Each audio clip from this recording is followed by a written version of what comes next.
Okay, so we have a question to solve. It's lesson 42, and I'm trying to do one extra example. There's several steps that we listed. The first step is to find the slope of the first line. The slope of this line is 1. Y is equal to mx plus b. The coefficient of x is 1, so the slope in this case is 1. The second step we described is that you find the slope of the second line that could be drawn from that point. Again, when you look at these problems, it's like they're describing a point, and then a line, and then there's a point, and there's a place where we can find a perpendicular. Well, we see both of them being perpendicular to one another, and from what we know in geometry, we know that if one line, the slope of the first line times the slope of the second line should be minus 1. So that means the slope of the second line is the negative reciprocal of the first line. If the slope of the first line is 1, the slope of the second line will be minus 1 over 1, which is minus 1. So step 2 was to find the second slope, and we've done that. Step 1 was to find the first slope, and we did that. We got that from the equation.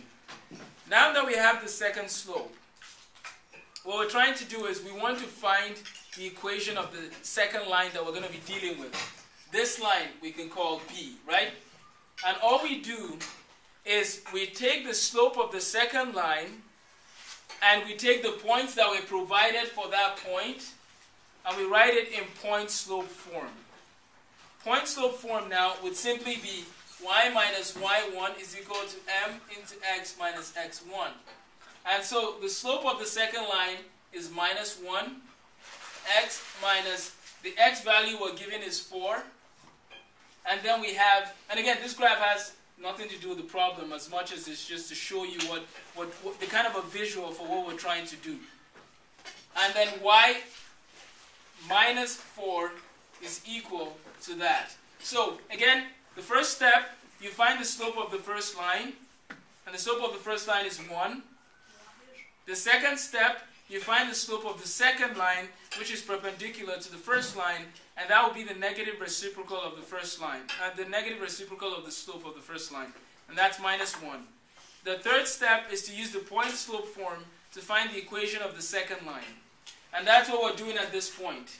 We're trying to find the point slope form of the equation of the line, and that's going to be y minus 4 is equal to minus 1x plus 4. And this can just be written as minus x plus 4.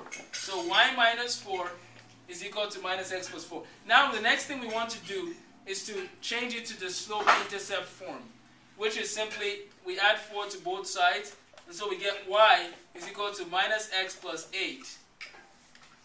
So that's the equation of the second line. The equation of the first line was given. Now we found the equation of the second line. Again, let's repeat the steps. Step 1, you find the slope of the first line, which can be found by just looking at it.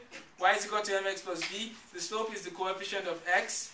Step 2, you find the slope of the second line that will be perpendicular to the first line, and that will be the negative reciprocal of the first line. Step 3, you use the slope that you found for the second line and put it in the point slope form. When you solve that, you then change that to the slope-intercept form. That gives you the equation of the second line. Y is equal to x plus 2, and y is equal to minus x plus 8. At this point, we can set this equal to this, because y is equal to x plus 2, and y is equal to minus x plus 8. So we're just essentially saying y is equal to y. Let's call this the y1 from the first line, and we'll call this the y2 from the second line. So at this point of intersection, the two equations we'll set them as equal to one another. And so x plus 2 is equal to minus x plus 8. Now we go ahead and solve for x. We add x to both sides, and we take 2 away from both sides.